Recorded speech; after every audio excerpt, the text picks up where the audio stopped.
नमस्कार, मैं हूं निकिता और आप देख रहे हैं सत्यहिंदी.com। चलिए एक नजर डालते हैं अब तक की सुर्खियों पर। पाकिस्तान में आज 8 फरवरी गुरुवार को आम चुनाव हो रहा है, जिससे ठीक एक दिन पहले यानी कल बुधवार को बलूचिस्तान प्रांत में प्रत्याशियों के दफ्तर के बाहर एक के बाद एक दो धमाके हुए। खबरों के मुताबिक इन धमाकों में कम से कम 28 लोगों की मौत हो गई और दर्जनों लोग घायल हो गए। पुलिस अभी भी इन धमाकों की वजह पता लगाने की कोशिश कर रही है। किसी भी गुट ने अभी तक धमाकों की जिम्मेदारी नहीं ली है। धमाकों के बाद प्रांत के सूचना मंत्री जैन अखाजई ने एक्स पर लिखा कि हम ये सुनिश्चित करते हैं कि आतंकवादियों को इस अहम लोकतांत्रिक प्रक्रिया को कमजोर या बर्बाद नहीं करने देंगे। वहीं इस घटना के बाद चुनाव के मद्देनजर सुरक्षा को ध्यान में रखते हुए पाकिस्तान के विदेश मंत्रालय ने ईरान और अफगानिस्तान की सीमा को पूरी तरह बंद करने की घोषणा की है और साथ ही 6.5 लाख सुरक्षा कर्मियों की तैनाती की गई है।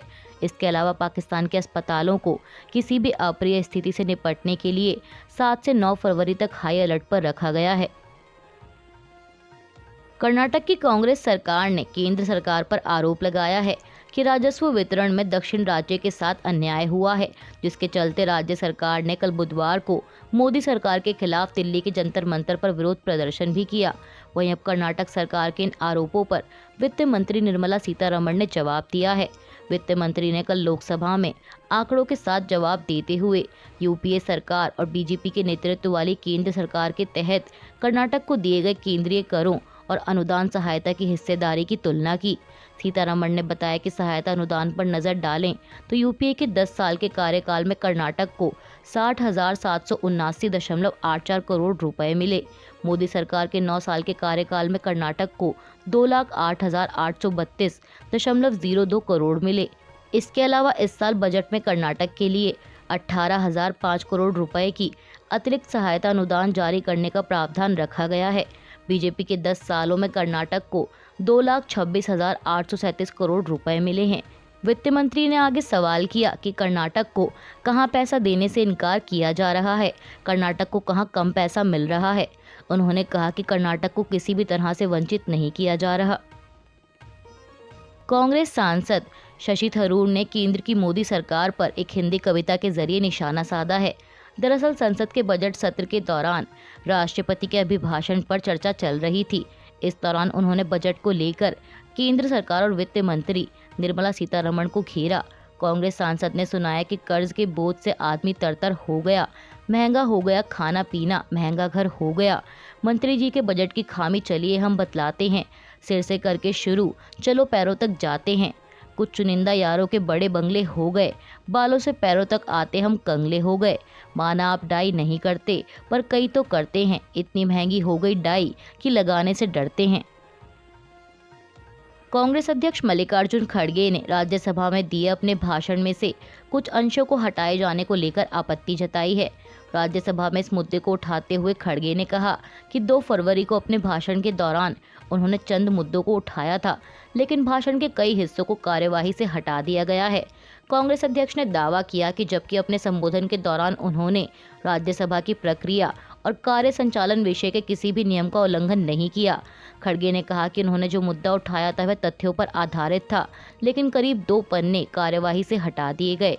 जो अंश सदन की कार्यवाही से हटाए गए हैं उस पर मैं घोर आपत्ति जताता हूं और आपसे आग्रह करता हूं कि उन्हें कार्यवाही में पुनः स्थापित किया जाए। देश में लोकसभा चुनाव होने वाले हैं, ऐसे में राजनीतिक दलों का एक दूसरे से गठबंधन करना, एक गठबंधन छोड़कर दूसरे में शामिल होना लगा हुआ है।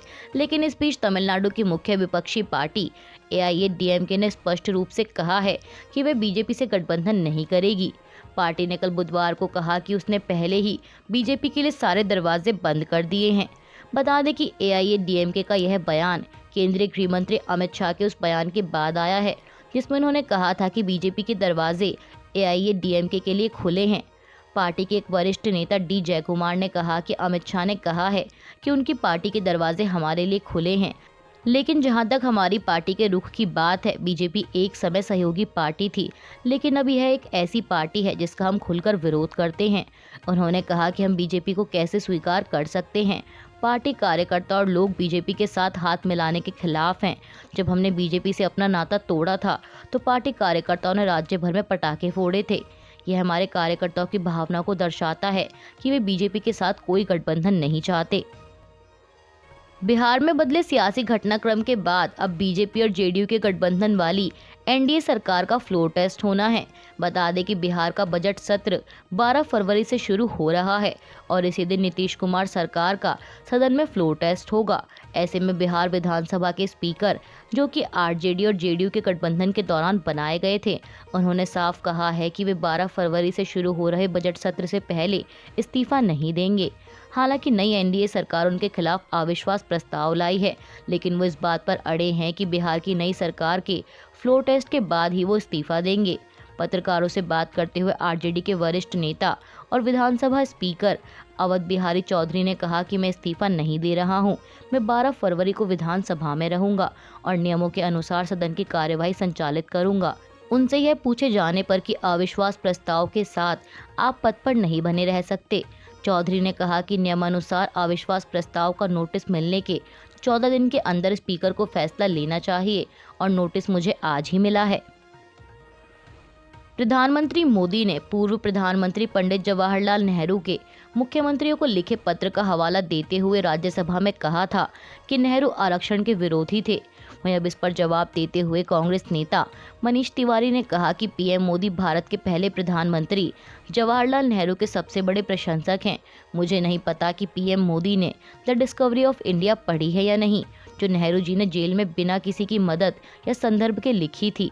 कांग्रेस नेता ने कहा कि अगर प्रधानमंत्री ने ये सब पढ़ा होता तो उन्हें समझ आ जाता कि पंडित नेहरू बहुत खुले विचारों वाले व्यक्ति थे और मुख्यमंत्रियों और अन्य मंत्रियों के साथ चर्चा करने में विश्वास रखते थे। उन्होंने कहा कि इस मामले पर परामर्श प्रक्रिया के दौरान व्यक्त किए गए विचार कोई निर्णय नहीं थे। कांग्रेस की भारत जोड़ो न्याय यात्रा का 24वां दिन है। राहुल गांधी के नेतृत्व में जारी है यात्रा इस समय ओडिशा में मौजूद है। आज 8 फरवरी को यात्रा ओडिशा से छत्तीसगढ़ में प्रवेश करेगी। फिर 9 और 10 फरवरी के विश्राम के बाद 11 फरवरी से यात्रा पुनः आरंभ होगी। यह सारी जानकारी देते हुए कांग्रेस की छत्तीसगढ़ इकाई के अध्यक्ष दीपक बैज ने केंद्र की मोदी सरकार पर भी जमकर निशाना साधा। उन्होंने कहा कि जिस प्रकार लोकसभा चुनाव में अपनी जीत दर्ज करने के साथ साथ कांग्रेस के नेताओं को परेशान करने के लिए छापेमारी की जा रही है, उससे कांग्रेस के नेता प्रभावित नहीं होंगे। उन्होंने यह आरोप लगाया कि जिन नेताओं को लोकसभा चुनाव के मैदान में उतारने की योजना थी, उनको भी केंद्र की एजेंसियां निशाना बना रही हैं और अब इसे जनता भी समझ चुकी है। दीपक बैज ने कहा कि भारत जोड़ो न्याय यात्रा का मकसद मोदी सरकार की नाकामियों को जनता तक पहुंचाना है। नेशनल कॉन्फ्रेंस के उपाध्यक्ष उमर अब्दुल्ला ने केंद्र की मोदी सरकार पर निशाना साधा है। उन्होंने कहा कि बीजेपी के नेतृत्व वाली केंद्र सरकार में आगामी लोकसभा चुनाव के साथ जम्मू कश्मीर में विधानसभा चुनाव कराने की हिम्मत नहीं है। उमर अब्दुल्ला ने कहा कि अनुच्छेद 370 को निरस्त करना, परिसीमन के जरिए अपनी इच्छा के अनुसार निर्वाचन क्षेत्रों की सीमाओं को फिर से बनाना, सभी कानूनों और आरक्षण व्यवस्था को बदलना, मंदिर बनवाने के बावजूद पीएम मोदी वे जनता का सामना नहीं कर सकते। इराक की राजधानी बगदाद में बुधवार को अमेरिकी ड्रोन से एक कार पर हमला किया गया है। मीडिया रिपोर्ट्स के मुताबिक इस हमले में ईरान समर्थित मिलिशिया समूह कताइब हिजबुल्लाह के शीर्ष कमांडर सहित 3 सदस्य मारे गए। एक अमेरिकी अधिकारी ने बताया कि ड्रोन हमले में कताइब हिजबुल्लाह के शीर्ष कमांडर को निशाना बनाया गया। वहीं इराक के अधिकारियों के मुताबिक मृतकों में से एक की पहचान विसाम मोहम्मद अबू बकर अल सादी के रूप में हुई है, जो सीरिया में कताइब हिजबुल्लाह के ऑपरेशन का प्रभारी कमांडर था। बता दें कि जॉर्डन में अमेरिकी सैन्य अड्डे पर हुए हमले के बाद से अमेरिका इराक और सीरिया में ईरान समर्थित आतंकी समूहों के खिलाफ लगातार कार्रवाई कर रहा है। इस हमले में अमेरिका के 3 सैनिक मारे गए थे और कई लोग घायल हुए थे। हमले के लिए अमेरिका ने ईरान समर्थित मिलिशिया समूहों को जिम्मेदार ठहराया था। इजराइल के प्रधानमंत्री बेंजामिन नेतन्याहू ने प्रस्तावित युद्ध विराम पर हमास की शर्तों को ये कहते हुए खारिज कर दिया है कि कुछ ही महीनों में गजा पर पूरी तरह जीत संभव है। बता दें कि रॉयटर्स की एक रिपोर्ट के मुताबिक हमास ने 45 दिनों के युद्ध विराम के लिए इसराइल के आगे कुछ शर्तें रखी थीं, लेकिन इसराइल ने उन शर्तों को खारिज कर दिया है। इजरायली प्रधानमंत्री ने मीडिया से बात करते हुए कहा कि गजा पर पूरी तरह जीत के अलावा इसका कोई दूसरा निष्कर्ष नहीं है। अगर हमास गजा में बचा रहता है तो अगला जनसंहार कभी भी हो सकता है। मीडिया रिपोर्ट्स के अनुसार इजराइल का कहना है कि हमास इस युद्ध का अंत अपनी शर्तों पर चाहता है, जो उसे पूरी तरह नामंजूर है। बता दें कि इसराइल और हमास में बीते 4 महीनों से जारी इस युद्ध में अब तक 27,700 गजावासी मारे जा चुके हैं और 65,000 घायल हैं। जिम्बाब्वे की सरकार ने कहा है कि वो देश में मृत्युदंड की सजा खत्म करने जा रही है। सूचना मंत्री जेनफेन मुस्वेरी ने जानकारी देते हुए बताया कि राष्ट्रीय व्यापी सलाह मशवरे के बाद इस सजा को खत्म करने का फैसला लिया गया है। माना जा रहा है कि इस फैसले के बाद मृत्युदंड पाए कैदियों की सजा तकनीकी रूप से आजीवन कारावास में बदल जाएगी। हालांकि मृत्युदंड से जुड़े कानून में ये बदलाव किस तारीख से प्रभावी होगा, इस पर सरकार ने कोई घोषणा नहीं की है। स्टॉक मार्केट आज गुरुवार 8 फरवरी को पॉजिटिव नोट पर खुली है, जहां निफ्टी 22,000 के पास कारोबार कर रहा है, तो वहीं सेंसेक्स 200 अंक ऊपर 72,350 के पास आ गया है।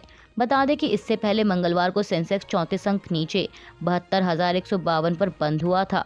बात करें बैंक निफ्टी की, तो बैंक निफ्टी भी 169 अंक ऊपर 45,990 के लेवल पर ट्रेड कर रहा है। अभी के लिए बस इतना ही। बाकी की खबरों के लिए जुड़े रहिए सत्यहिंदी.com के साथ।